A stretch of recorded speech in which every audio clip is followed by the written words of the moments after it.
Uh, this is Mary Riddle, continuing the interview of Lynn Hesse, and it's February the 2nd, 2012. Lynn, I think when you and Janet left off, y'all were talking about the period of time when you were working for DeKalb County. Okay. Specifically about the lawsuit. What do you think the lawsuit accomplished? Well, it opened the door for women to be promoted. We'd never had a woman be a sergeant. The women had not been on the street very long, and they had started in the criminal investigation division in the youth and sex crime area. So they were using them, that's kind of considered a female venue. So that's where they had started out, and then about a year before I went into the academy in '80, they had put them on the street. So back in those days, you actually took a test, and you were, it was done by grades. So if you made 100, you were the top candidate. And so the women that were eligible to take the test at that time, there was. They took it, and they were all within the first 15, and they skipped every one of them. Which they promoted other people. Yes, they just promoted the men and just ignored that they were in that group.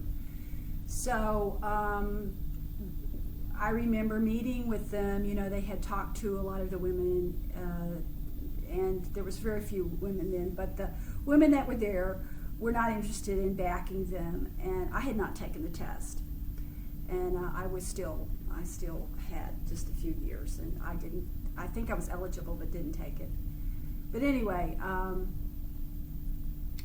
and so we decided that they were going to go talk to the director and asked in a nice way to be promoted. And they did, and they were told, well, we're not going to promote you. You can sue us if you want, but this is going to take lots of money and time, and that's fine. and so they knew we had. I guess they thought we would drop it because we didn't have any resources, and so we decided we would do fundraisers and chip in some of our own money, and that we would get a lawyer. And so Marsha Cofield, who was one of the women who was up for promotion, and she was very, very articulate, and I believe she is the one that came up with a lawyer, and it escapes me right now, but it's in the papers. She was a well-known... Marianne Oakley. Yes, Marianne Oakley. And so I went up there with them for the first initial meeting, and she told us, what kind of money we were going to have to come up with. And we basically just, took it from day to day, raised the money. And I think with the lawsuit, we tried to get it as a class action suit, and we could not get the other women on board. They were petrified of, by the time that came up, they had already done their propaganda, and they had said that the women, none of the women were eligible. They had put that rumor out there, and it had become truth that the women just wanted to be promoted because they were women, and that they were not within the group of the highest scores, and that then they got personal and started damaging reputations and who had slept with who. Oh. All of that. It got really dirty. And a lot of the newer women who had come on just believed the rumors. They didn't check it out. And even at the general meeting where we tried to dispel those rumors, there was just nobody. There was me and one other woman, Jenny Bobo. Her last name was Bobo at the time. I think it's Duncan now. Who said, well, we were a little bit older than most of the other women, the younger women that had just come on, and we said, well, we know this is important, and so even if it's not going to be class action, we're going to try to make sure these women get promoted. So we did hot dog, things in the middle of Decatur. We sold hot dogs. We did all sorts of things. But anyway, we raised the money, and I think what it did is it helped. It helped in getting them some, in health issues with the women. I think that was one of the things, was that we wanted the Family Medical Leave Act to be honored. And of course, once you have 3 women or 4 women promoted, then, that gives them the right to take the next test and opens it up for the other women. So I felt good about it, even though I am at this point concerned at the present political climate that, we could go backwards. Oh. because it wasn't class action. Right. That the women may have to fight again. In the next 10 years, if it becomes very conservative in this country, we're losing a lot of our rights. So I don't know, I'm a little concerned, but. It's awful to have to do it all over again. Isn't it? The idea is just, it's very sad to me, but maybe not, hopefully not.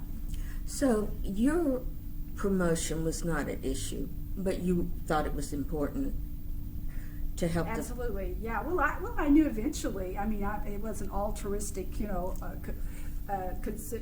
totally, because I knew eventually I was going to more than likely take the test. But there was a self-confidence issue in the beginning for me. I had to convince myself. I mean, it was one thing to say, I'll help these women who I know are strong and blah, blah, blah. It was another to get rid of all the scripts and to, not hear all that was being said to me every day when I went in to work, so that I would go ahead and take the test and persevere. But, it took a while. How long this lawsuit was settled? Is that right? Yeah. And how long did that take? Do you remember? I want to say it took. Can't remember if it's 86 or 89. It took a while. I want to say 6 years at least. Oh, I'm sorry, but I don't have. I had the paperwork before, but I gave it to Janet, so I don't have it now. Well,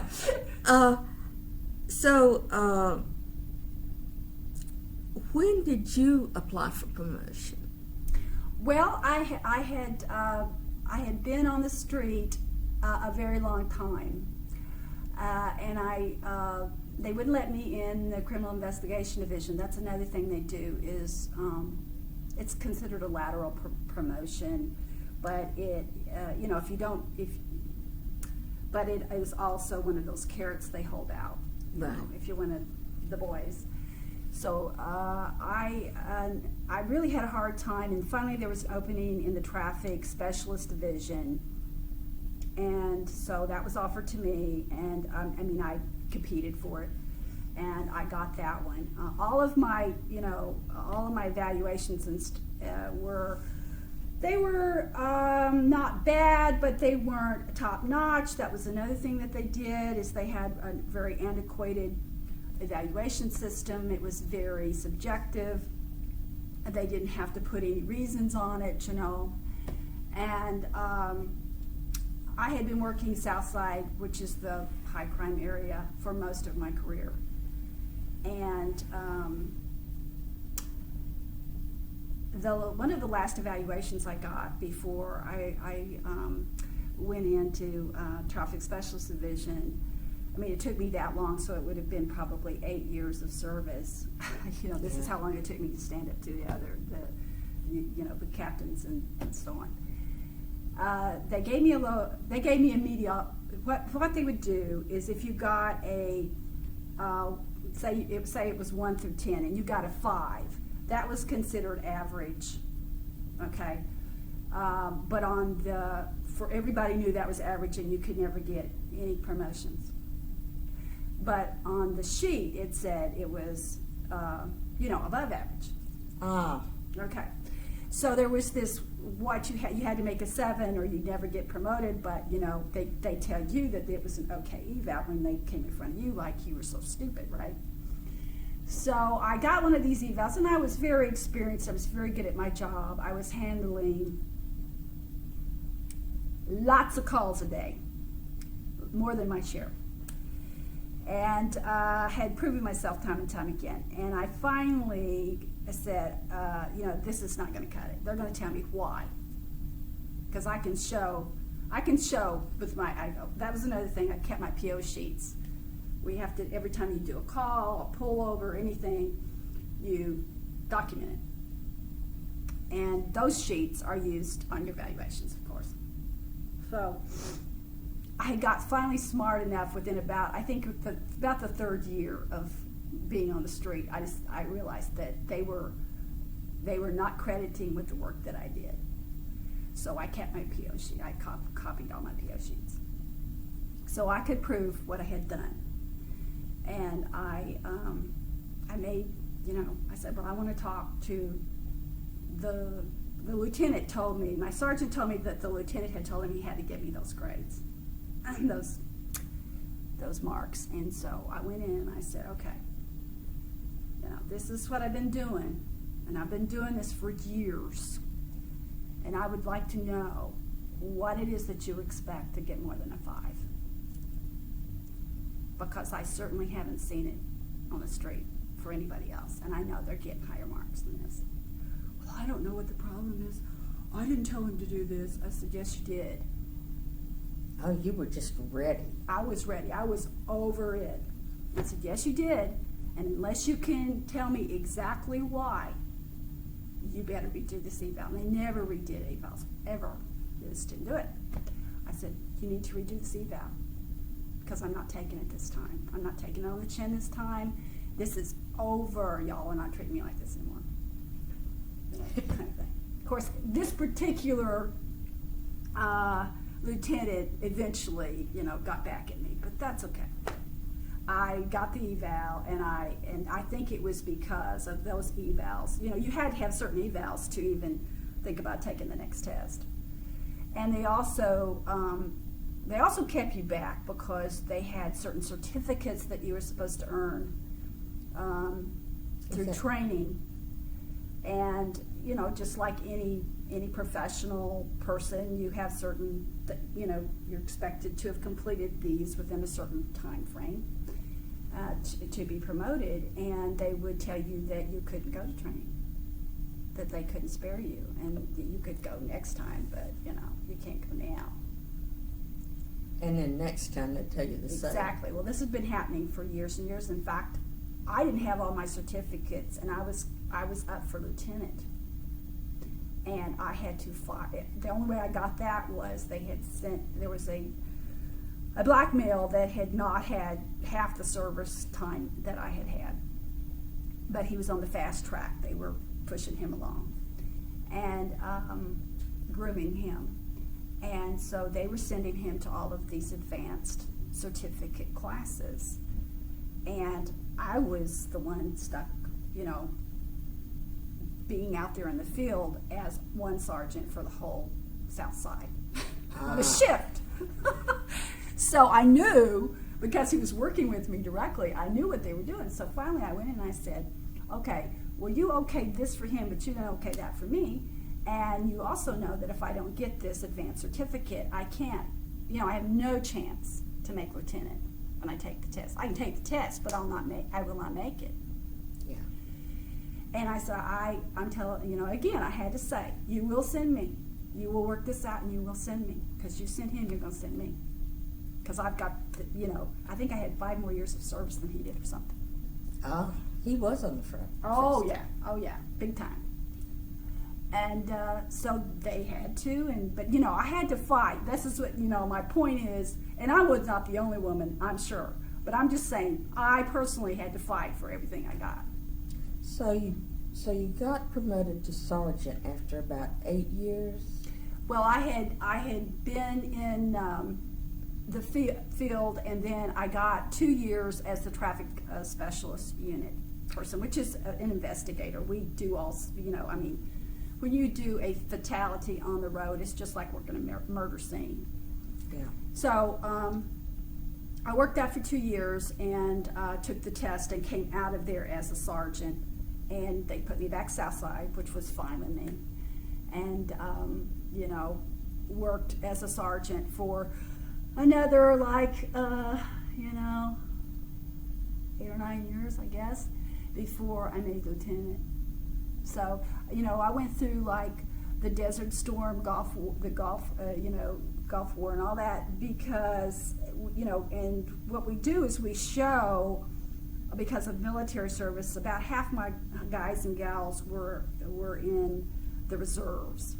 And so when a war like that comes up, half of your people are gone, but you still carry them on the roster. And you have to do as much as you would if you had them there. They're not going to hire anybody to replace those people. Because they're coming back. Right. So for all those years, you know, the stats and all the calls are supposed to get answered just like they would if you had those 5 more people or 6 more people on your watch. So a lot of people don't know that. They would be scared to death to know how few people they have. But yeah, I mean, because it shows on the roster, and if they say, well, how many police officers do you have?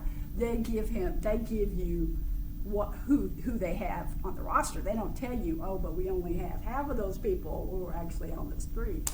That is frightening as a DeKalb County resident. Yes. And how long did you serve as a lieutenant? I was lieutenant about a little over 3 years, and I was really good at administration, but I didn't like it, and I really am more of a one-on-one kind of gal, and I didn't like the captains and the majors telling me that I had to, I'm going to use a nice word instead of the word we would use on the street, mess with the people below me. Okay. You know, they would do things like, one of the things that I had really fought for, because I had been, you know, I had definitely been mistreated. So I was not going to mistreat anybody. If you had a discipline problem, then it should be documented in the correct way. We should try to get you help. We should retrain you if we need to. You should be very aware by the time I tell you that we no longer need you. You should be very aware. No surprise. Why. No surprise. I mean, you may act surprised, but you're not really surprised. If you were dealing with me, you knew exactly what you were going to get on that evaluation before you got it, because I would have talked to you several times. I would have documented everything. You would have had that paperwork given to you. Okay. There's a lot of mental health issues with police officers. They have domestics. They drink too much. They get into fights. They do a lot of things that they're just like anybody else, in a high pressure job. They do things they should not do. But it's not kosher to get any help. Oh, the macho bullshit. So I also tried to help guys and gals that I knew were in situations where they didn't have the skills, the coping skills to do it. We had 0 mental health facilities available to us when I started. There was Derwin Brown, that name may be familiar to you. He was shot and killed in his driveway when he was trying to become sheriff. He had just become head sheriff. But when he was a sergeant, he and a couple of other women and myself, officers, backed him, and he was instrumental with our help to get peer counseling. And then once we got peer counseling, we got the mental health set up where people could go for 8-10 visits, for whatever reason, and it was confidential. That was the big thing. They didn't want the administration knowing what their problems were used against them. If there was a shooting or something, they didn't want them pulling those records and using it against them. And I understood that. But these guys and gals needed help big time. And, you've got guys on morning watch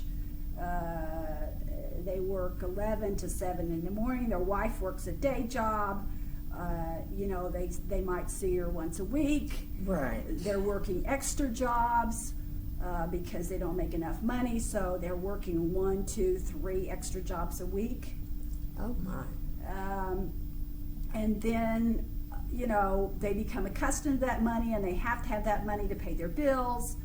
I had a situation with a female officer who happened to be lesbian, and she had a real acceptance among the guys because she was real tough talking and so on. And she had gotten herself into several fights where she had gotten hurt and had a head injury, and came back too soon. And she was working for me, and she was hooked on pain pills. Oh dear. And she was also, she also had, I'm not an authority on PTSD, but she had that kind of problem too. And everybody ignored it because somehow she kept doing okay on the street, but she was taking more and more risks where she was going to get hurt, shot, whatever. And I knew it because I was her sergeant. And I kept trying to get her help, and one day she couldn't get in the patrol car. She couldn't leave what we call with the cars. We call the area that we keep the cars the bullpen. I did not name it the bullpen. They named it the bullpen. Right. I got in trouble one time for saying bullpen. But that's not a term that I came up with. So she couldn't get in the vehicle, the patrol car, and leave. And she came to me and she said, I can't make myself get in the vehicle. Oh. And give me a few minutes kind of thing. So there was two separate incidents, obvious, behavioral, obvious things where she shouldn't have been out there. And I took her to my lieutenant and I said, she needs to go and get some counseling. We need to let her have some days off. Maybe she can just take some vacation time, but I really want to refer her. Right. And they would say no. 2 times I did that. Oh dear. Okay. And then she would come to me as a peer counselor and tell me things that, of course, had to be held in confidence. So eventually, for her benefit as well as mine, she quit and she went back to nursing, which, God help the people she was helping in the nursing field. But there was about a year there where I didn't know whether she was going to commit suicide, whether she was going to get herself killed, just deliberately run into a gunfight, or what was going to happen with her. She was very unstable, and they would not get her any help. Oh dear. Because you can say you have to go, you have to go get help, and you can test if you think somebody is on drugs. You can have them tested, and you can make them go into counseling, but in rehab. But anyway, there's all sorts of situations like that. We also had a mental health unit that had been running without any supervision. They had an MPO, which is a master patrol officer, very intelligent woman, but she had no supervision. And what that unit entailed, the mobile crisis unit, was a unit where you had 1 police officer and 1 nurse, Right. who would go out and deal with all the demented people, what we call 22s, signal 22s, people who are on meds who, if they don't take their meds, they decomp, and we get calls. Right. So to help repeat calls, to break those down, and of course these people also do dangerous things. They commit all sorts of petty crimes, as well as sometimes they go off the deep end and they hurt someone or hurt themselves. So with the nurse, we would take her and she would make sure that they were on their meds or whatever, but then you get into also legal problems because she's carrying meds. You've got a uniform officer there, is this color of law kind of presence. Is this a problem, making these people take this? So when I made lieutenant, brand new lieutenant, they put me over a fairly large evening watch on Center Side and the mobile crisis unit. And I began, and there was, another thing was, we had nothing in the manual and the rules and regs. You know, they document everything. I mean, our manual is like this. Everything is documented. Everything, there's a rule and there's a reg for everything. Except. There's a description for everything. But mobile crisis unit was not in there. Okay? Oh dear. It was like a non-existent unit. So I immediately want to get that written into the rules and into the manual. Right. And they had to go out of the county to take people to hospitals and facilities. And they were not deputized to do that. So if there was an incident out of the county, we were open for suit. Yeah. Okay. Yeah. And I wanted to address that. There was a lot. I bet, I won't even go into all of the problems that could occur. For instance, our use of force manual and our procedures with use of force involve such as, if you put your hands on me, Mm-hmm. and I'm in uniform, and I tell you to not do that. Right. Maybe it's not super aggressive, but you touch me. You're doing, and a lot of people who have mental health problems want to touch you. They want to do this thing. Right. They're real close and they want to touch you. You technically can arrest. Because it's better. It's simple assault, and we've got all this stuff on us that if you try to get my gun, my mace, my whatever that I'm carrying, my baton, you could hurt me or you could hurt yourself. So it really required special training for the police officers who were writing. Right. About what does a schizophrenic person hear you the first 10 times you say put down the knife? Probably not. Okay? Yeah. So it required a lot of training on their part. It also required cross-training because the nurses basically in a mental health facility, they have to pretty much put up with anything. Yeah. I mean, they don't have a right to hit back. If somebody, does that, they don't have a right to hit them back. Right. Right? They don't. Well, that wasn't going to happen when a police officer was there. We were going to arrest them. Right. So there were a couple of incidents where, because the nurse thought we were being abusive, that we had problems. Yeah. So I cross-trained them. I didn't really ask. I cross-trained them. You just did it. I got the people that were over the nurses. I got their okay to bring my people to their facility. They trained us. They gave us, a workshop. Then we had them back over to our training division, and I had them go through a use of force class and a couple other classes, but use of force was the big one. Well, then there was a problem of police officers not wanting to do this because they didn't get any extra pay for it. They didn't get an extra hoo-ha or nothing for it. So I set it up where they could be off on either Friday, Saturday, and Sunday. That they would have one day, and it would rotate because every 90 days, everybody's days rotated. Uh-huh. So I set it up where they could have either Friday, Saturday, Sunday, or Saturday, Sunday, Monday, or Sunday, Monday, Tuesday. Right.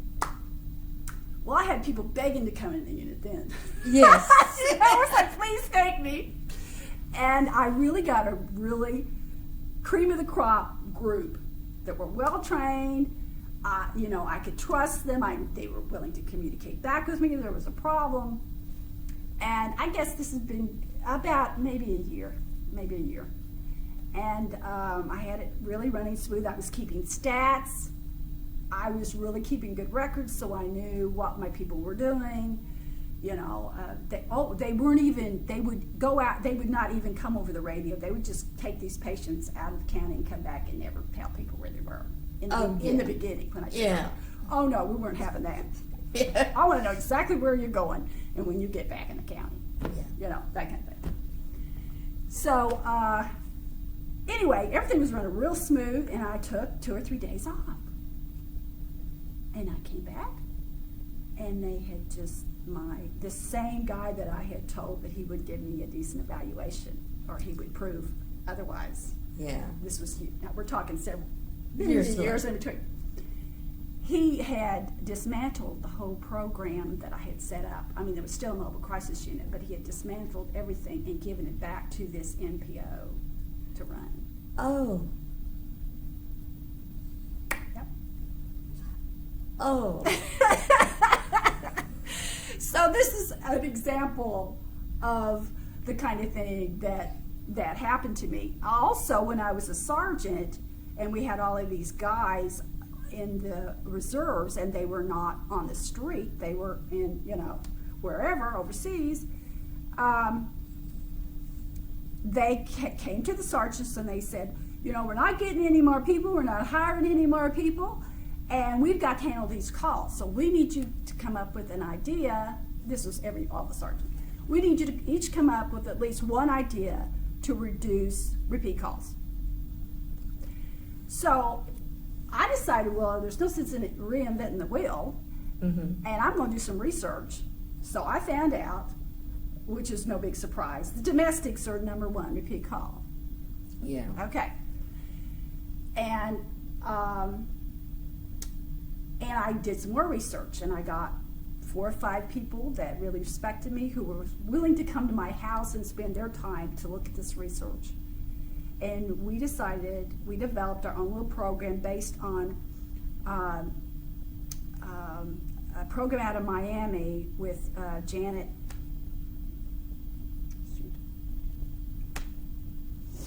She was the Secretary of State. Nepal. Starts with an N. She had Parkinson's. Oh, Lord, I can't think of her name. It will come to us. Okay. Well, anyway, she had actually... Reno. Janet Reno had developed this program years before in Miami. And so basically we took that, we tweaked it a little, but it was basically the same program. But I had researched like this. I mean, I researched it like a thesis paper kind of thing. And I brought it to them, and I did a proposal. And of course, they'd never seen a proposal before, probably. But I did a formal proposal, written proposal. I told them exactly what I was going to do, that I was going to train these core people, and I wouldn't have them working every day, those 5 people, but I might have 2 of those 5 people working on that shift with me that day, because everybody stays off rotated, and they were different. So I said, whoever's there, if they're not on a call, I'm going to send them to the domestic. And of course the other officers loved it, because they don't want to work domestics. Yeah. So everybody was happy. Everybody was happy. These people were trained. They got real good at it. They would go in. They would give the woman. Usually the woman. There are men that are abused. They would go in. They would give them the information packet of these are people you can go to. These are people you can call to get counseling and help or shelter. This is what we suggest, that you have a little ditty bag with these things packed, ready to go. So you can leave. Right. And here is your case number.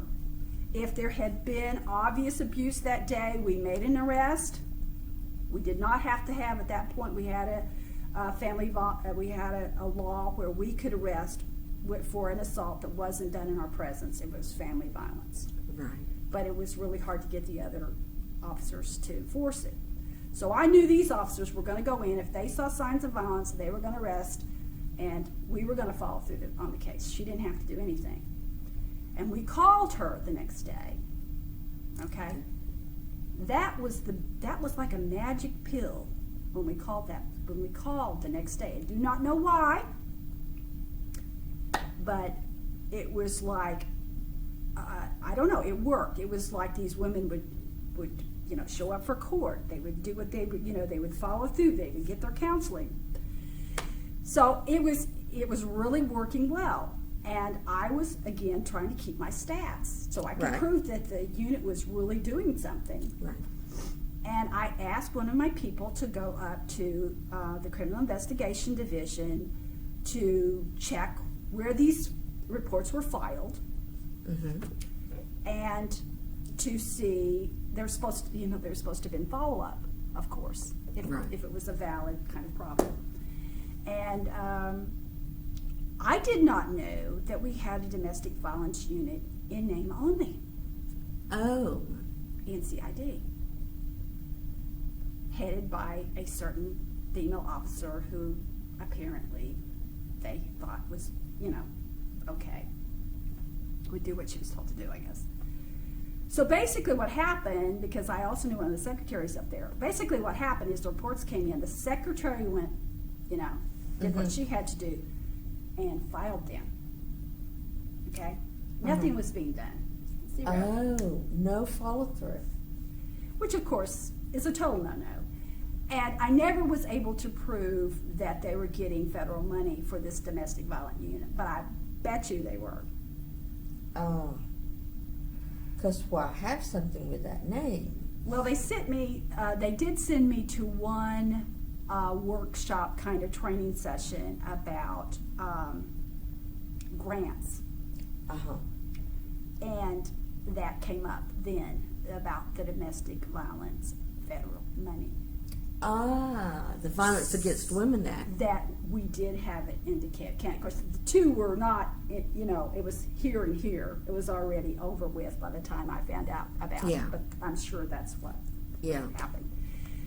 So there was a kicking of trash cans. We had our chief at the time, so the story goes, I didn't see it, thank God, but apparently there was, a cussing, raging fit of throwing things and kicking trash cans. Who the hell does she think she is? Oh. Blah, blah, blah, blah, blah, blah. She will not do any more of this. And it came down, down the hill. And my lieutenant and my, captain and major finally, suddenly knew nothing about this, even though they had seen the proposal, they had okayed everything. I was not doing anything that they didn't know about. And it wasn't costing them one dime. Right. These were people who were going to be there anyway. Right. And they took their time for the extra training. Yeah. Okay? So, totally, but this is the kind of thing that I tried to get there.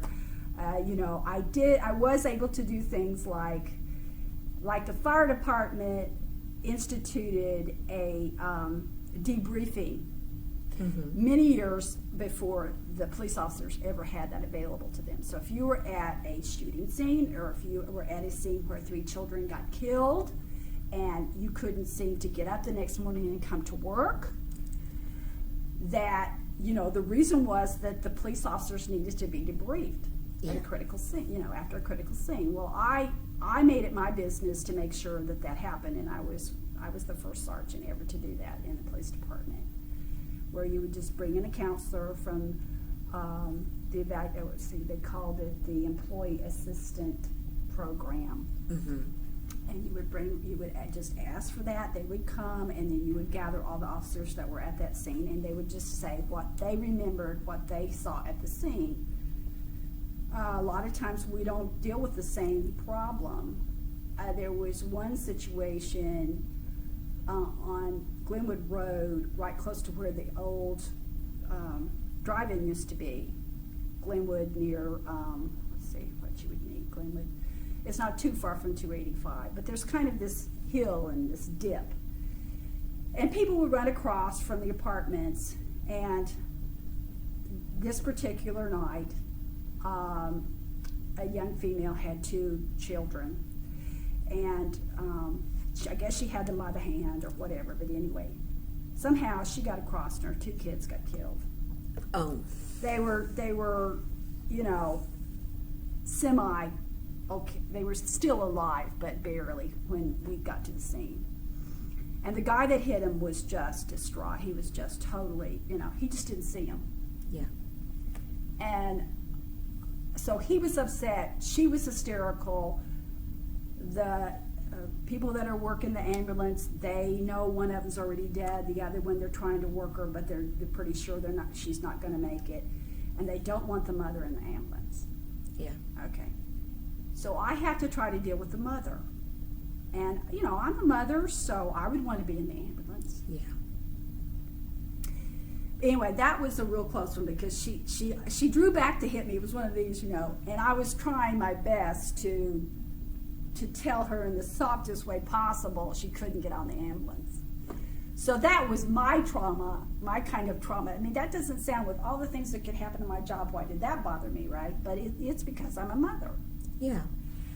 But the other guys, you know, one of the guys actually ended up taking the mom to the hospital. Mm-hmm. And of course was there when she received the news that her second child was dead. Big black guy, big macho looking black guy. There was another guy that was directing the traffic and was dealing with the guy who had hit the children, and he was also traumatized. And so anyway, when I brought them all together, I realized that, you know, everyone that had worked that scene was affected. And these are seasoned police officers who have seen everything. Yeah. So, you know, it's not just when you get shot. It's not just when, you know, you see a brutal murder. It's not just those things. Yeah. In fact, sometimes you can kind of separate yourself from that. You know, you get used to seeing blood. You get used to seeing, you know, somebody. I mean, it sounds horrible, but I mean, I can't tell you how many times I went into a scene where somebody had committed suicide and blew their brains out. Oh. So, you know, you have to function and work the scene. You can't think of that as, you know, a living, breathing person 5 minutes ago. You can't do that. Yeah. Yeah. You want to be respectful. I was always respectful. I never made jokes and stuff, which some police officers dealt with it that way.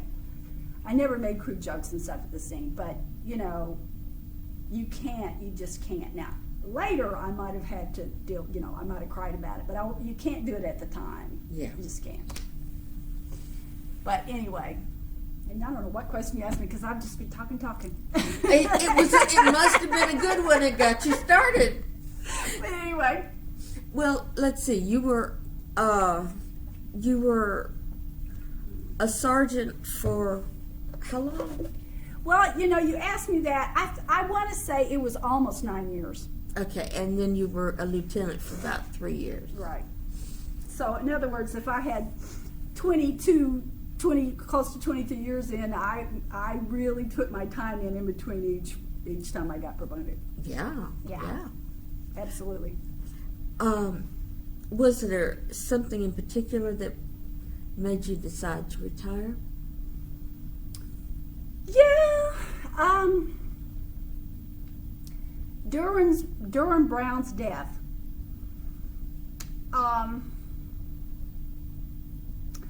The major of my precinct at that time was in charge of that investigation. And I will preface this to say the following comments are my opinion. Understood. With a lot of things to back it, but, you know, we won't go there. My major was in charge, and he was a yes man, and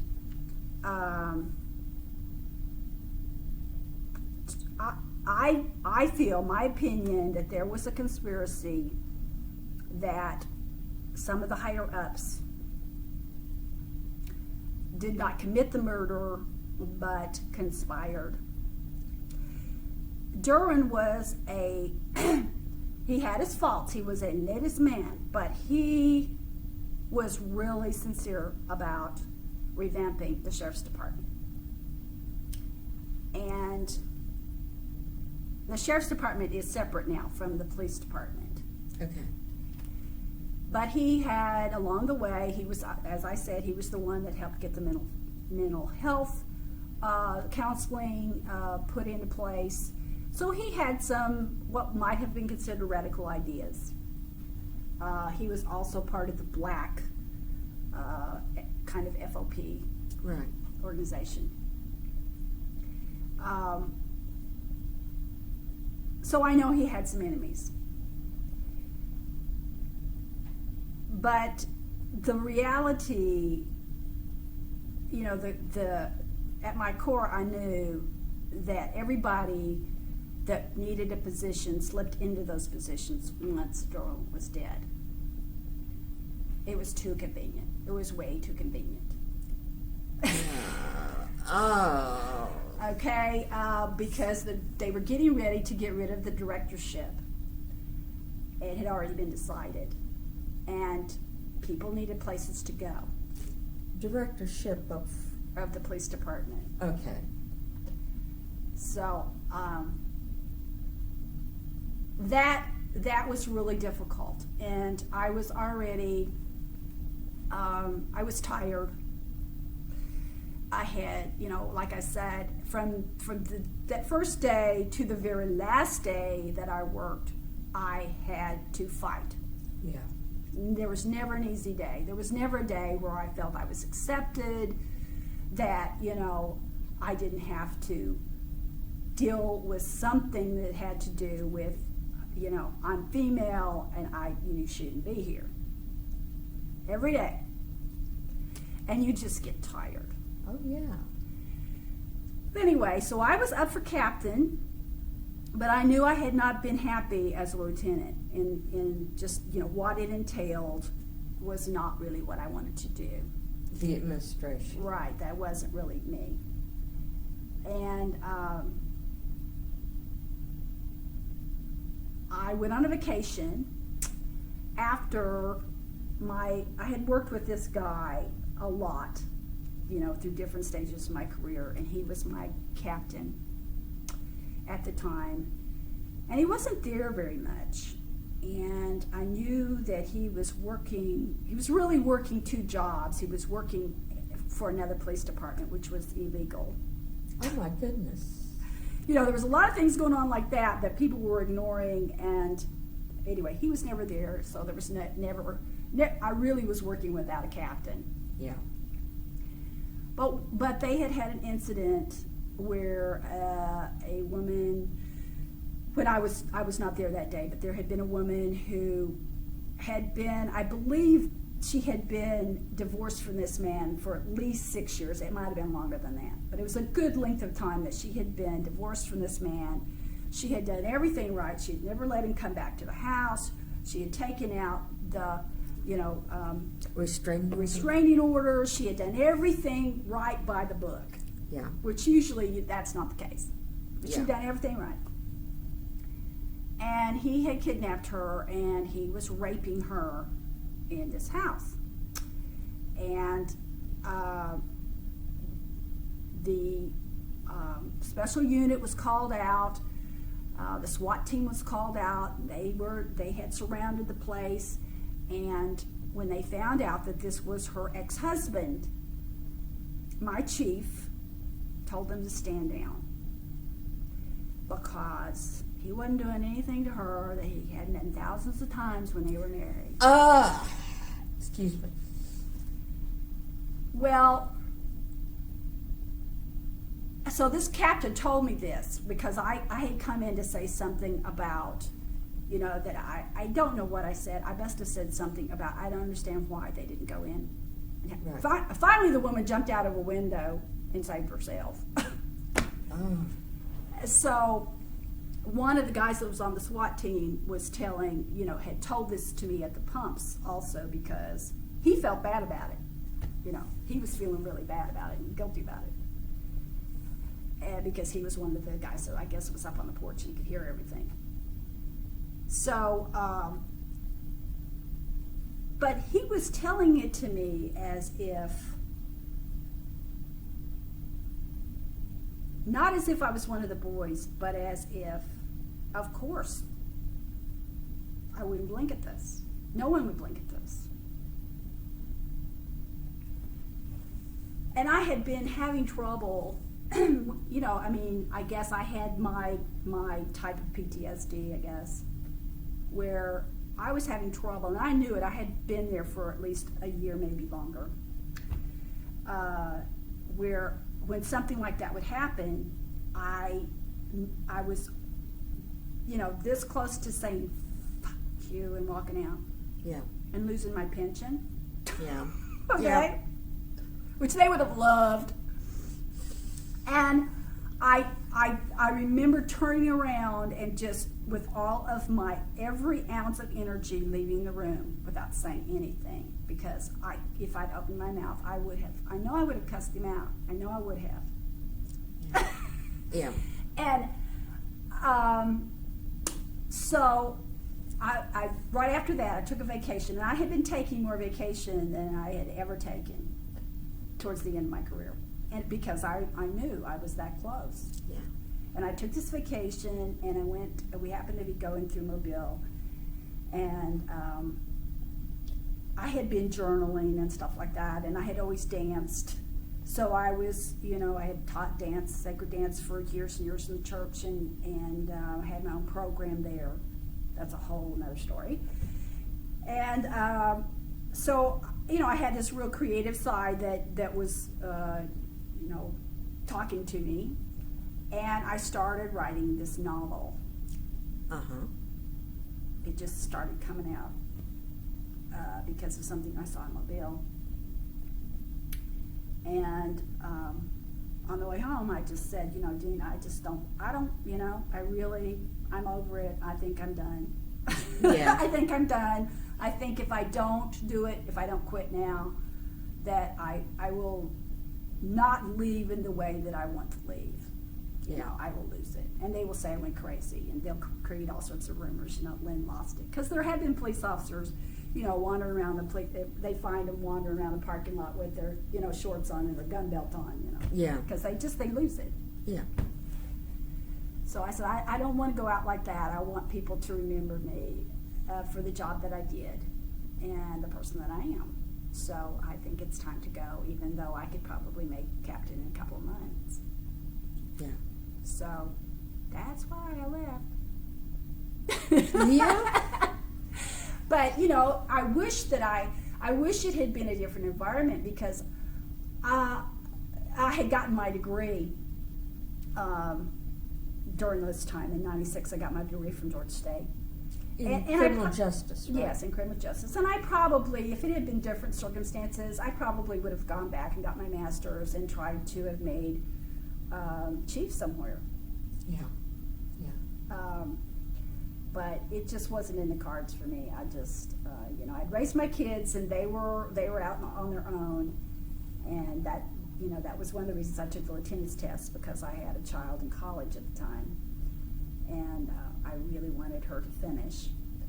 So, but you know, you have to deal with what is, not what you want sometimes. Yeah. So, Yeah. but what it has allowed me to do is develop the ideas that I had for the family violence. The play that I just had performed at Field in December, it is about an abused child who grew up. He's 15, and it's based on a true story, and he killed his mother. In my story, he kills his father, and he took an axe to do it, so it was a very bloody kind of thing. Oh, and this was a very small community. My mother did live, she's dead now, in the country between Forsyth and Barnesville, off of Johnsville Road. And so everybody knows everybody, and people go to church together, and, you know, and this kid had been abused his whole life, so why didn't somebody know about it, right? Yeah. And so that's one of the issues that's dealt with in the short story.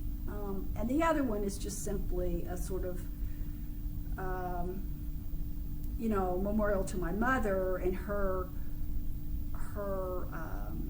fortitude. She came from very humble beginnings. I went back to college at Georgia State, got her degree in her 40s, and taught hearing impaired kids for quite a while before she got Parkinson's. So, in that way, she was my mentor. In other ways, she was very traditional, very 50s housewife kind of attitude in a lot of different ways. But when this kid broke in, she was alone. She was in her 70s, and she talked him into giving himself up. And he had a knife. Oh my! So quite unstable. So it was interesting to play around with, because I'm not a police officer anymore. I can play around with the idea of yes, we need warriors, but and it's very nice to talk about peace, being peaceful inside and bringing peace to the world. And I'm also a dancing flower for peace right now, in a dance troupe that promotes peace. But what happens when you're a victim of a crime or wars? What happens? How do you deal with that dichotomy of of violence?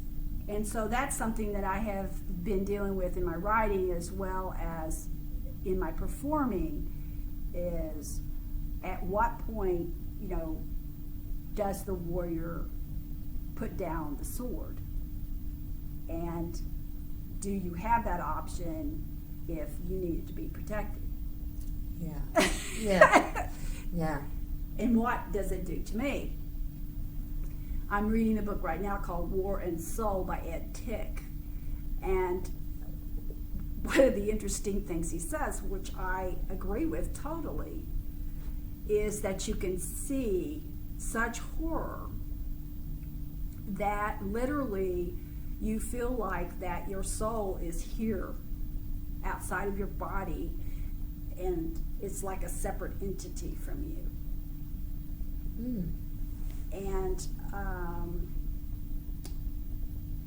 men and women who have been to war will say, that they felt like that they either lost their soul totally, or that it's just this thing kind of out here that they talk to, but they don't really, it's like you're empty. Yeah. Yeah. And so it concerns me. It concerns me the mental health of people who have been police officers and have been to war. And I realize that some people would not put that in the same category. I would. Yeah. That there's definitely different levels of PTSD, but how do we help these people become healthy individuals? And I feel like we kind of owe them that. Yeah, they've served us, right? Right. And so I'm very interested in that, and I will continue to try to develop plays or perform for them. That's one of the things I'm going to suggest that the Dancing Flowers do this year, is to try to dance for that group. Yeah. So, but it is interesting. There's a restorative justice movement in the world now, and I've gone to a couple of those workshops, and that's an interesting look at things. Would you tell me what you mean by restorative justice? Well, the way I understand it, and I'm certainly not an expert at it, but the way I understand it is that you come to me with a problem, and it could be something simple like, her dog keeps pooping in my yard. Right. We'll just take that to something really, really big. But say it's that. And I said, okay, who all's involved in this problem? You tell me exactly who's involved in this problem. I, the facilitator, go to these people and I said, would you be willing to meet at this time so we can discuss this? And I try to get everybody on board. They all show up, and then basically I say, while you're talking, nobody interrupts you. You tell me exactly what the problem is. Right. Not what happened 10 days ago, but what happened this specific time, this last time that you brought to me. We deal with that problem, that incident. Right. And you tell me, the next person that you've invited tells me what they understand about the problem. Each person does. Then you have to tell each other what, like she has to say what you just said. Okay. And then you say yes or no, and you clarify. By the time everybody's clarified what each other said, right, and everybody's spoken about the incident, usually what will happen is that the community starts to take responsibility, individually as well as a group, about what just happened. And they start problem solving. Once you take responsibility, then you can say, well, I could walk my dog on the leash, or I could come over and, if it does happen, I'll come over and take it out of your yard, They come up with a solution, not based on what the facilitator. The facilitator is just making sure that everybody gets their say. Yeah. Okay? And supposedly it works to keep kids, like for instance, to keep teenagers out of the system when it's, not gotten to some super heavy duty thing, before it gets to that stage. So it keeps them out of the juvenile justice system. And it's interesting to me. I don't know if we are set up in America right now, if people would be open to that. I mean, it's work. Yeah. It's like counseling. It's work. You need a facilitator. You need people willing to talk to each other. Yeah. And have community. And I think that's one of our problems is we don't have community anymore. We're each in our little separate space. So that is also something that I have worked toward, is developing community, because when I left the police force, there were days where I didn't want to be around anybody. Nobody. Not even my husband. I was tired of people screaming in my face. I was tired of, being told what to do, how to do it, when to do it. Yeah. And, and of course people always want to tell you about the traffic ticket they got. If you say you're a police officer. Did you ever shoot anybody? Those questions. Oh, yeah. So it was really hard. It's that first couple of years after I retired, sometimes I would just, I would go out to go to the library or something, and I would turn around and come back home and shut the door. Yeah. Somebody would do something stupid in traffic, or I don't know. It could be any little thing, but it'd be like, okay, I'm going home. I'm just going to go home. I'm going to shut the door. I'll be okay. And I really had to work this dance troupe that I'm a member of. These women are very politically active. And I really started improvising. That was also kind of helpful. That was helpful. And I, just slowly, I'm still working on it. I'm not completely there yet. I'm not completely sold, but I'm trying to be part of my community and to, have faith that we can work it out. Yeah. But it's hard. Yeah. It's very hard. So you've been retired how long, Deb? Well, I knew you were going to ask me that. It would have been the end of 2002, and it's 2012, so. Yeah. Yeah. But it took a good, I would say it took a good 5 years to kind of debrief myself. Yeah. And I had started writing this novel and got a really rough draft done in a year. And it's been revised umpteen times, and just about to have it done through the editing process. Where it would be actually something that I could even self-publish. I mean, I feel that good that it is that, pristine that I could even publish it myself. But in the meantime, I've written short stories, and recently, this last year, started writing plays. And I find the play medium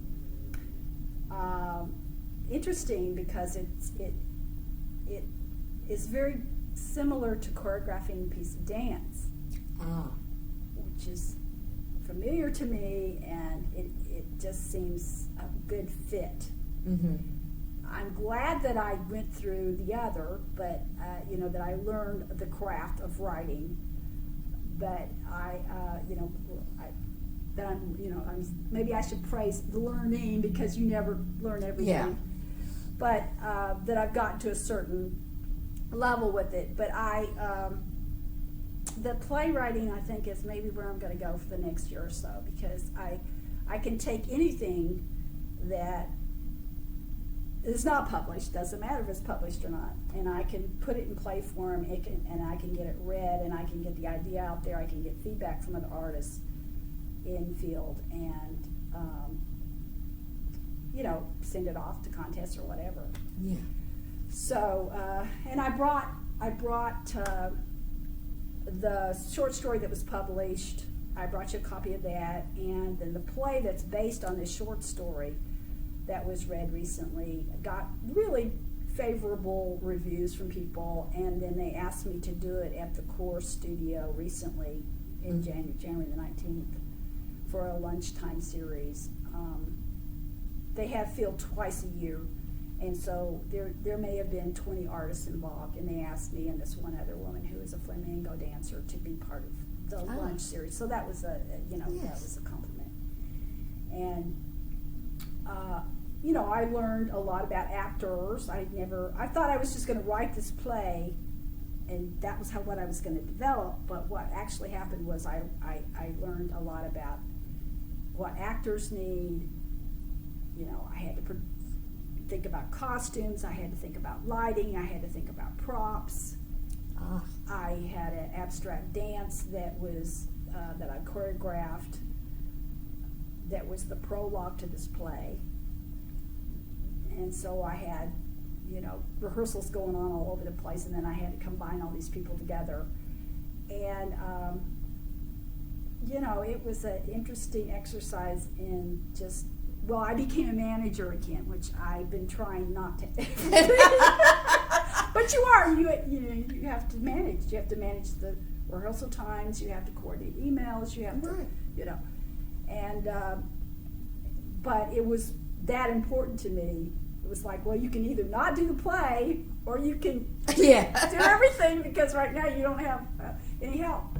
So it worked, and I'm grateful for the opportunity. But anyway, I brought you some stuff, and I'd been in the Celtic Christmas concert not this December, but the December before, and they actually aired it on NPR this Christmas. And I have a video of that, but I only seem to have one copy left, so I'm going to have to try to get you a copy if you're interested in that. But that was the first time I had ever danced with a mask on.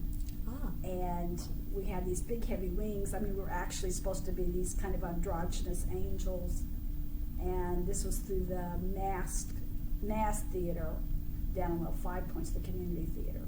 Mm-hmm. And Sandra Hughes is also a dancing flower, and that's how I know her.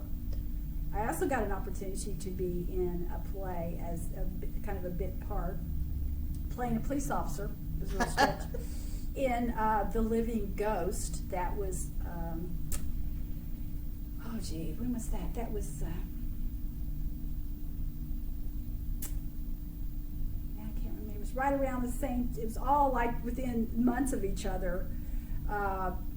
We did a Beltline, but we were in a Beltline performance, the Dancing Flowers, down off Memorial Drive. And it happened that the Alliance performance was also going to be that day. But the really cool part about the whole thing was the Living Ghost was actually a national contest winner, a playwright. She was 15 from New York, had written a play. So it was, I think it's called New Visions for Youth or something like that, through the Alliance and the Black Box. And so they had sponsored that and brought everybody in for that, and I got to be part of that play, and I thought that was pretty cool. Yeah. So in my old age, I'm getting acting and dancing gigs. I don't know.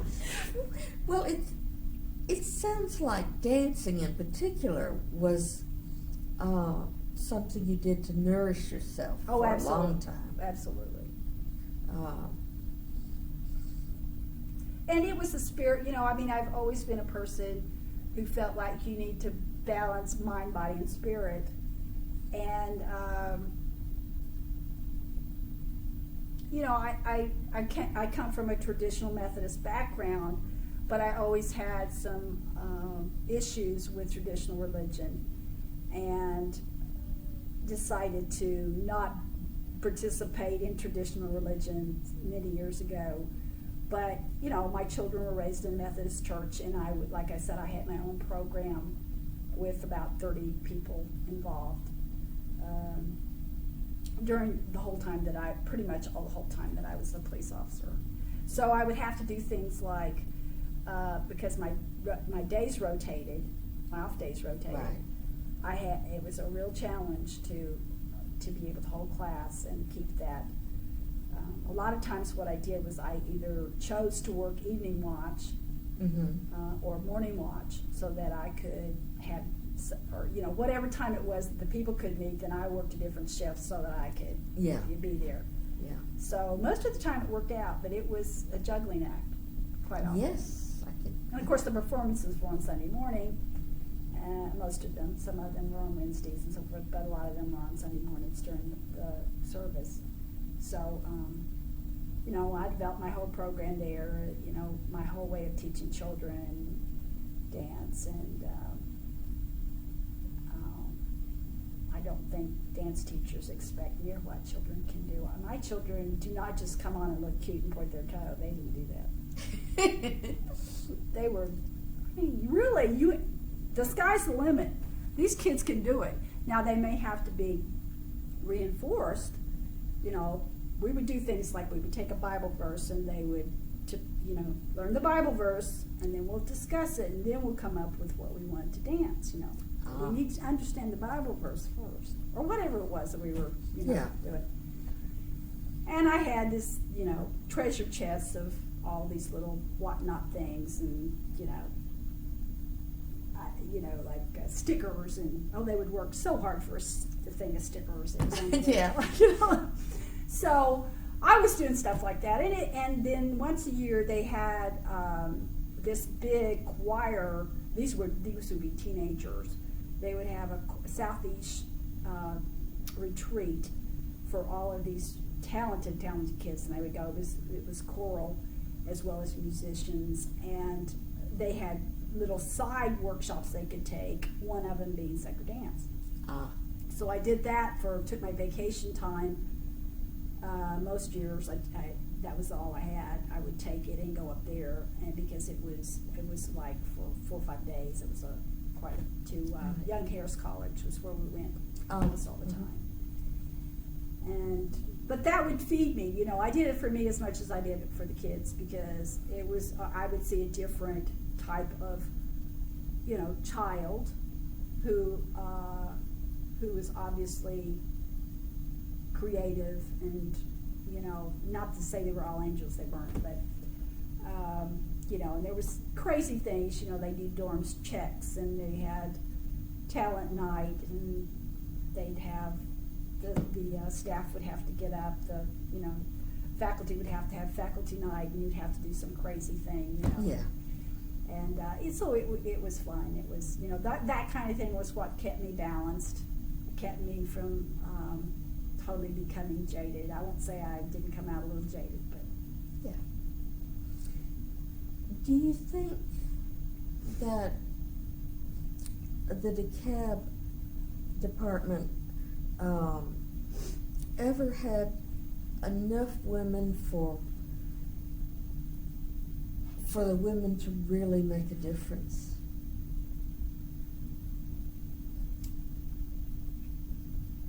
When I left, it was probably not quite a third, and I don't know what it is now. Yeah. So to me, most of the women that were coming in, and the younger women, they didn't have to fight to get there, for number one. So Right. I understand they didn't get it like somebody like me got it, but it seemed like they had a different mindset, and that they were kind of willing to go with the flow more.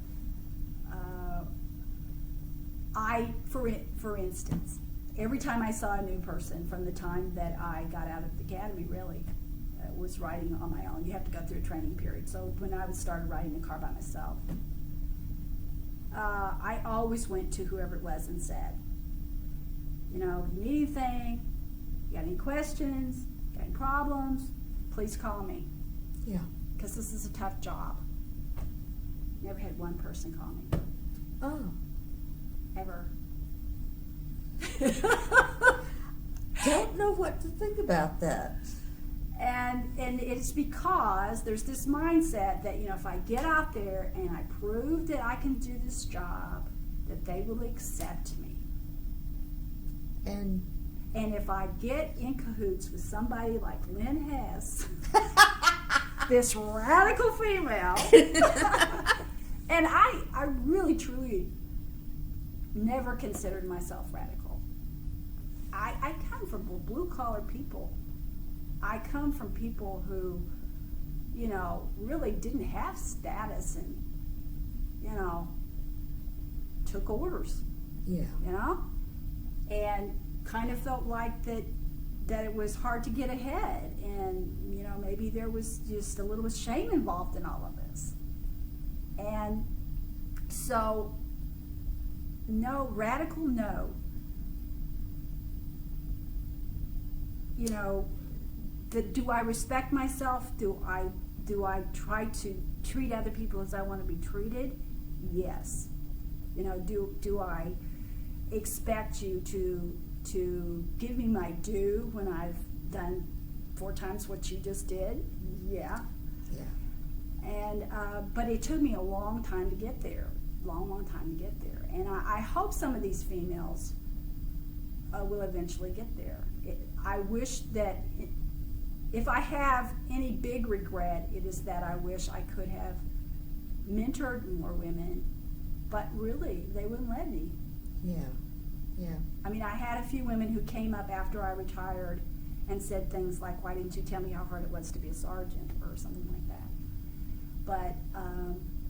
But they wouldn't have believed me. Yeah. There's this attitude that once you make sergeant, you never work again. And once you make lieutenant, you don't do nothing. And it's really, it's super not, it's so totally not true.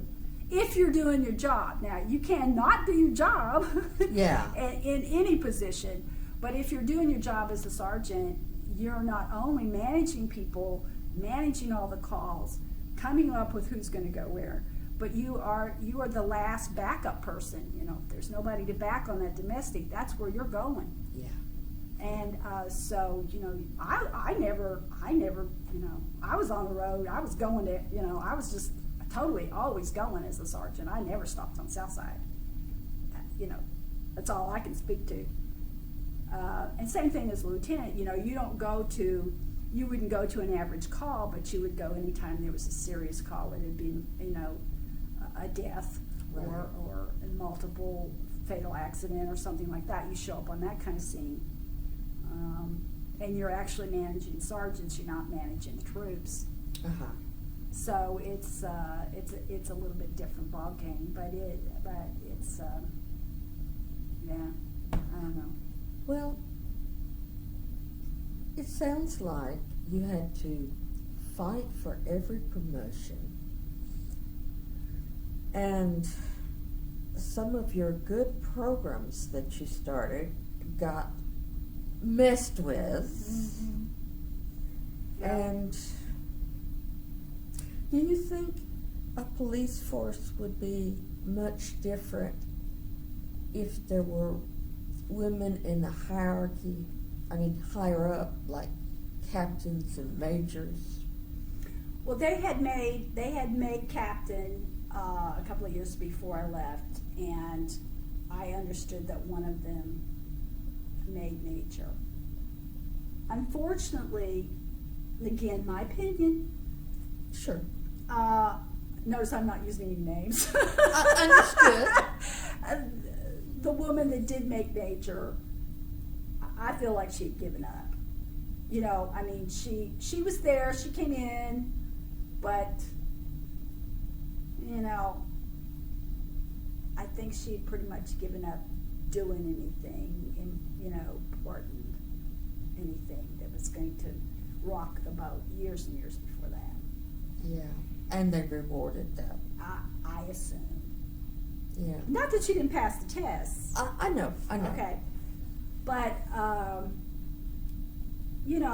and in some ways, I don't fault her because I left. You know, my choice was I left. Yeah.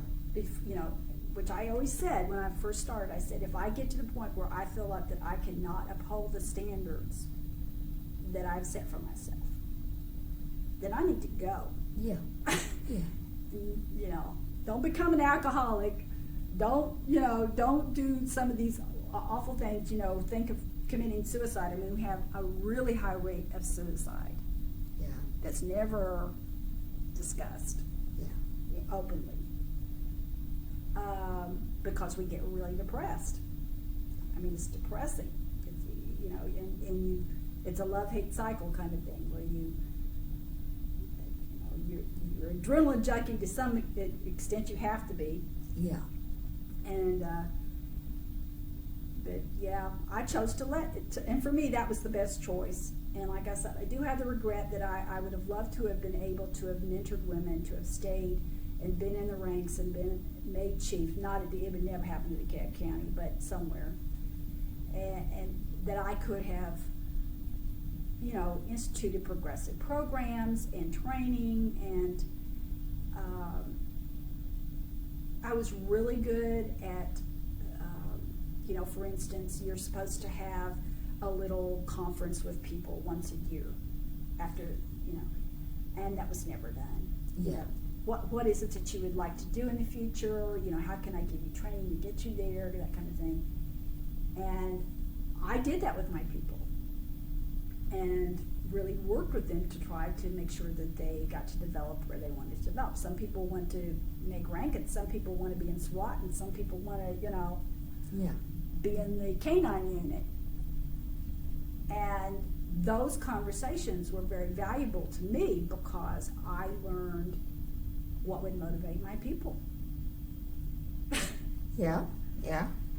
And they knew I heard them, and so they worked hard for me. Yeah. Yeah.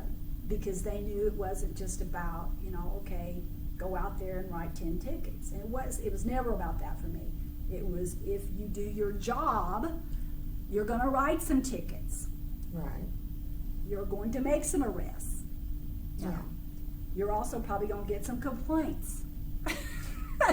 Yeah.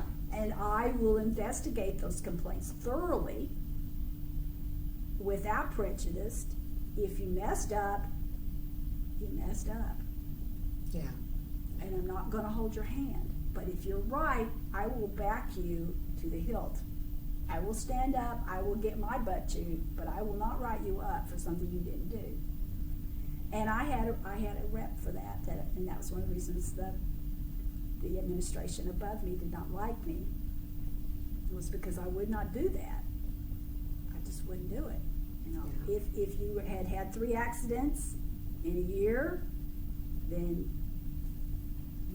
I'm sorry, but you're going to have to take the consequences. Well, you sound like a good boss to me. So, and that made some guys mad because there was so much injustice and favoritism and cronyism and blah, blah, blah, that, sometimes these guys who were out there busting their butt were really good officers, but they just couldn't keep from hitting those poles or something, Yeah.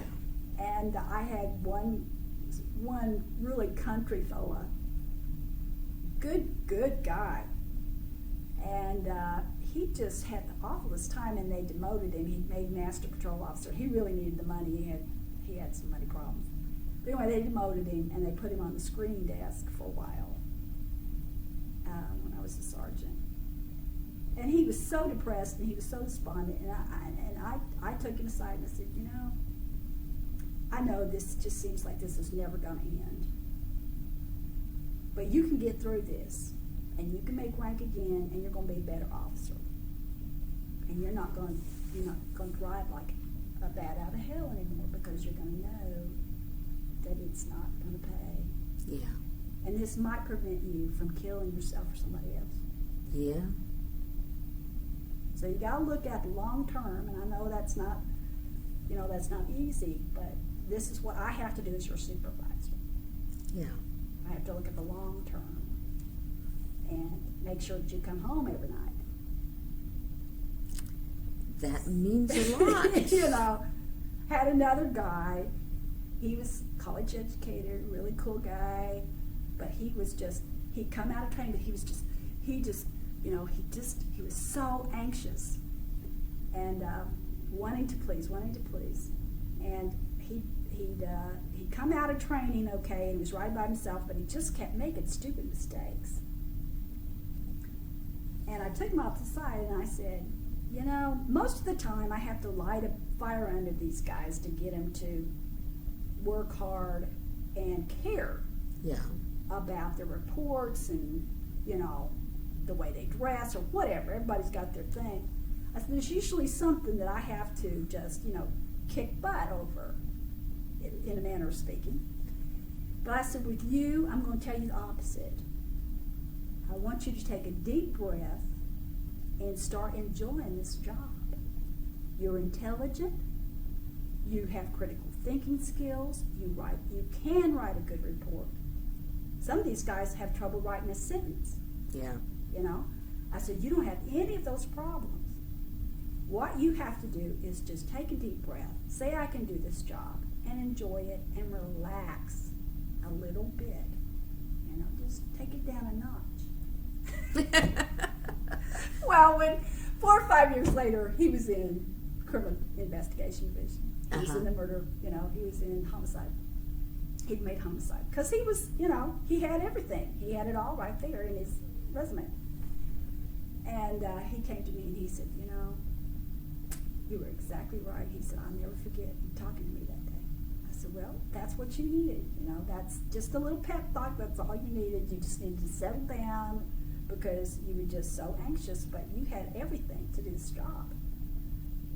So, you know, stuff like that is hopefully you do that kind of thing right and you mean something to people. You know, had another kid who couldn't spell at all. And everybody else had let him get by with it. Yeah.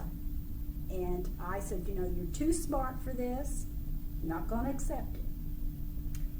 I said, if you cannot learn to spell, you can't use a dictionary, you know, that's too much. I said, I want you to go out and get one of these little handheld spelling things. Computers, that was way back. That was years before everybody had that kind of thing. You know, everybody was carrying one. And I said, and I expect you to use that, and I want to see better reports. Because you're going to be sitting here a long time every day after class. Well, it made him so mad.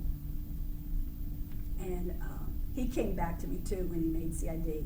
And he came back and he said, you know, I really appreciate you holding me to the fire, because he said, I would have never made criminal investigation with the reports I was writing. Because they look at that kind of stuff, the reports, you know, the quality of the reports. He said, I would have never made it. I said, no. Well, it sounds like you made a difference. I hope so. To some, you know, sometimes it's so small, you know, compared to what I wanted to do. Yeah. But, you know, I guess that's what it's all about, is the day-to-day stuff. You know, how do you treat everybody day-to-day? So, and hopefully some of that rubbed off when they became sergeants. Hopefully they treated the people better. Yes. I think you told Janet that you consider yourself a feminist. Oh, yes, definitely. And you sound very much like a feminist to me. Yes. Yeah. I read The Feminine Mystique by Friedan. when I was in junior high school. Do not know where I got it. I must have just got it from the library, just happened upon it because my mother was not a feminist. And she thought I was such a maverick, radical person because I had these ideas, very early on. I remember having a conversation with her in her bedroom. And my mother that's before she actually did not even have a high school education at that point. We were living in Buckhead. Didn't belong in Buckhead, but we were living in Buckhead. And she was working at a dry cleaning plant. And it was behind, kind of like a block behind us, and she walked there every day because she didn't even drive. I mean, this is where my mother was at that point in time. And my father was working for Toledo Scales. And they had an office down here in Atlanta. So I remember talking to her and saying, Mother, wasn't there, you're just, my mother was a very dynamic person. I said, haven't you ever wanted to do anything other than be a mom, and work at a dry cleaning plant? Not that there's anything wrong with that, but what were your dreams when you were a kid? Yeah. Well, anyway, one thing led to another, and she, started telling me that she really always wanted to be a mother and that she was very fulfilled and on and on and on. And I knew my mother was not totally fulfilled. But anyway, at the time, she did not admit that. But anyway, we were discussing the feminine mystique. And I think it kind of upset my mother. But I remember it being as a pivotal point in my life. Yeah. That there was somebody else in the world that felt like I did and validated my feelings that I should be able to do what I wanted to do. If it wasn't traditional, not that, again, I was raised, I had a lot of responsibility of, cooking and cleaning and ironing and all sorts of things at a really young age. So I was very used to domestic chores. But I just knew there was something else. And I also I got married really early, which is sort of weird because I never really even thought about getting married. That wasn't, how some little girls always want to get married. Yeah. Well, that just wasn't, something that I dreamed about. I always was, a person who read a lot, and I always danced, and I, probably was too serious, but anyway, that's the way it was, and always had this sense of responsibility towards service, and I definitely think that had something to do with me becoming a police officer. I had already had my son by the time that there was an opportunity to make that decision. I probably would have went into the service if it hadn't been for the fact that Aaron being his child at the time that I got my divorce.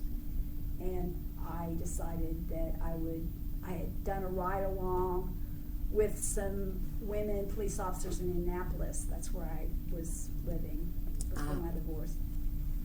I was trying to take some college courses then. And just knew I could do the job. It was like, I can do this. I can do this. And so that's what I did. When I came back, I worked for JCPenney for a while, and my mother was going to Georgia State then, trying to get her degree, and she found out they needed police officers at Georgia State. Right. And I worked here 2 years before I had a girlfriend that also was a single parent, and she had gone with DeKalb a year before, and I got a hold of her, and I said, I'm really thinking about this, but I just don't know about shift work with my kid. You think I can handle this logistically, and she said, oh yeah, you can do it. And little did I know.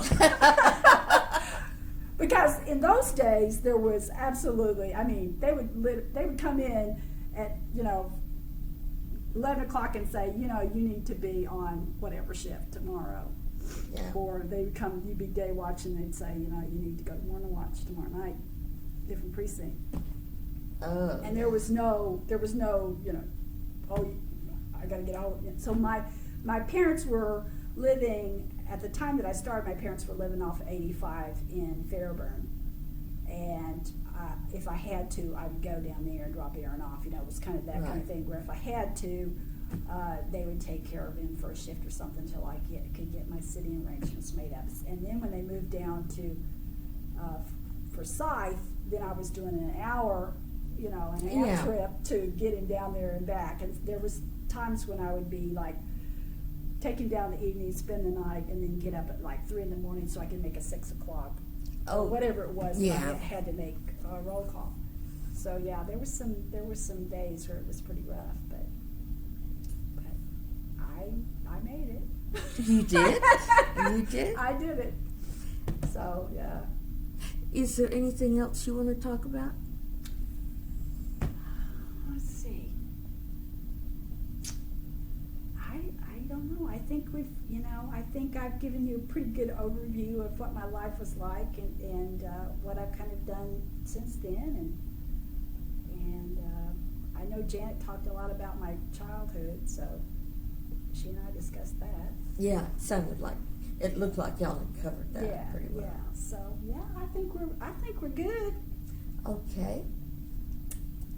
I've enjoyed talking to you. Well, listening to you. Talking to you. Okay, we're gonna stop this.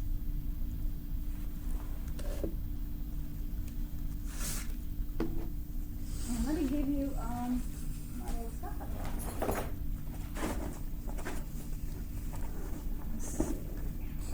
Well, this is I don't have but one of these, but I thought I'd just show you the anthology so you know where it's coming from. And this is a copy of the play, which is based on the short story that's in there. Uh-huh. And okay, let's see, I got all this stuff here. Oh, we are young. You do not pull punches, do you? And this is my husband scanned the short story and put it on here for you. And then this is a copy of the Blue Steel Dance that was done at the last place I did it was at the Modern Dance Festival, which is a big deal. I don't know if you know anything about dance, but that's a big deal to be asked to be in it. And so I are professional, as they say. But this is Louise Runyon was a steel worker in the 70s, and I was a police officer. So what we did is we taped interviews of each other. We took the text. There's a little bit of music in here, but mostly the dance is done to text, based on our experiences. So that's what that's about. And I think you've already got one of these, but it's not the best video. This is better. And I have done, another thing I did this year was a community theater where it was called the Community Barter, and I played the archivist, and I thought you might get a kick out of that video. So okay. And if so that's the one I don't have a copy of. So, but anyway, and then I thought I would give you this because I'm a fabric artist. And so I thought I would let you have this as a gift, a little change purse. Thank you. Thank you. That's very thoughtful. Appreciate all your work. Now, are all of these things in with the papers that you gave Morna, or should they be added? They should be added. Okay. Yeah. Okay. Yeah. Okay. Yeah, I have a CD of the play, but I only had one, and I didn't have a chance to make a copy. So, yeah. But anyway, I thought the print out of the play would be, I have no idea if people will ever look at my stuff and use it for research. But who knows? If it ends up on Broadway, well, they might be interested. Yeah. Yeah.